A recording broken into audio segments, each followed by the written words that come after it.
एक राज्य में एक ब्राह्मण दंपति रहा करते थे। उनकी शादी के कई साल हो जाने के बाद भी कोई संतान न होने की वजह से ब्राह्मणी काफी दुखी रहने लगी थी। ब्राह्मण जो लोगों को आशीर्वाद देकर उनके दुख दर्द कुछ हद तक कम कर दिया करता, वो खुद अपनी पत्नी के दुख का निवारण नहीं कर पा रहा था। ब्राह्मण ने अपनी पत्नी का दुख कम हो इसलिए एक उपाय निकाला और एक नेवला को लाकर पत्नी को पालने के लिए दे दिया। छोटे से नेवले को पाकर ब्राह्मणी खुश हो गई और उसे किसी बच्चे की तरह ही लाड प्यार करके पालने लगी। नेवला भी इंसानों से इतना प्रेम पाकर उनमें घुल मिल गया। ब्राह्मण दंपति का भी संतान न होने का दुख कम हो गया, या यूं कहे कि नेवले को अपनाने से उनका ध्यान उस बात से हट गया। कभी कभी भगवान हमें कुछ वस्तुओं के लिए ज़्यादा ही इंतजार कराता है। ऐसा ही कुछ ब्राह्मण दंपति के साथ भी हुआ, क्योंकि वो अपना गम जैसे तैसे भूल ही रहे थे कि अगले ही साल ब्राह्मणी ने एक सुंदर से बच्चे को जन्म दिया। ब्राह्मण और उसकी पत्नी का सुख 4 गुना हो गया। वे अब अपने बच्चे को और नेवले को साथ में ही पाल पोस कर बड़ा करने लगे।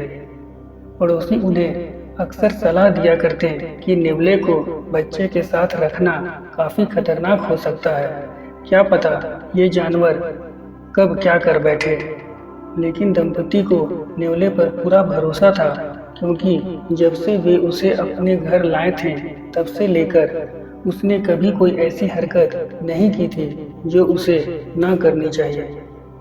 खैर, ऐसे ही कुछ महीने और बीत गए। एक दिन ब्राह्मणी का व्रत था, इसलिए वो अपने पति को बच्चे का ध्यान रखने को कहकर मंदिर चली गई।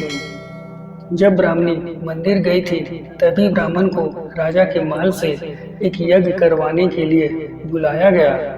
ब्राह्मणी पूजा पाठ और भजन में इतनी खो गई थी कि उसे समय का कोई भान ही नहीं रहा। दूसरी तरफ ब्राह्मण अधीर हुए जा रहा था, क्योंकि राजा के महल से रोज रोज तो बुलावा आता नहीं था और राजा से इतनी बड़ी दक्षिणा, भोजन और दान मिलते थे कि उसके पूरे वर्ष का काम की भरपाई हो जाती थी। ब्राह्मण ऐसा मौका चूकना नहीं चाहता था। पत्नी का कोई अता पता नहीं था, इसलिए ब्राह्मण अपने पड़ोसी के पास गया तो वो भी गांव गए हुए थे। अंत में ब्राह्मण ने सोचा ब्राह्मणी काफी देर से मंदिर गई हुई है, वो कुछ ही मिनटों में लौटती ही होगी, इसलिए वह पालतू नेवले को अपने बच्चे को सौंप राजा के यहाँ निकल गया। नेवला अपने मालिक की बात मानकर किसी आज्ञाकारी बेटे की तरह बच्चे के पास बैठकर उसके ऊपर नजर रखने लगा। कुछ देर बाद बच्चे की पैरवी कर रहे नेवले की नजर बच्चे की तरफ तेजी से बढ़ते हुए सांप के ऊपर पड़ती है और नेवला बच्चे को कोई नुकसान ना हो इसलिए सांप पर पूरे जी जान से टूट पड़ा। करीब 20-25 मिनट की लड़ाई के बाद नेवला सांप को मारने में सफल हो गया और उसने सांप के टुकड़े टुकड़े कर दिए। सांप के खून से नेवले का मुंह और हाथ भीग गया। आंगन में मंदिर से लौटी ब्राह्मणी और संयोगवश तभी महल से लौटे ब्राह्मण की आहट सुन नेवला तुरंत दरवाजे के पास आया और अपने मालिक मालकिन को एक साथ देख खुशी से उछल कूद करने लगा। नेवले को खून से सना देख और उसका ऐसा व्यवहार देख ब्राह्मण दंपति को उस पर शक हुआ। उनके मन में अपने बच्चे के बारे में बुरे बुरे ख्याल आने लगे। उन्हें पड़ोसियों की वो बातें भी याद आने लगी। नेवला तो आखिर एक जानवर है और जानवरों का क्या भरोसा। ब्राह्मणी ऐसे विचारों के कारण रोने लगी तो ब्राह्मण का गुस्सा और ज्यादा बढ़ गया।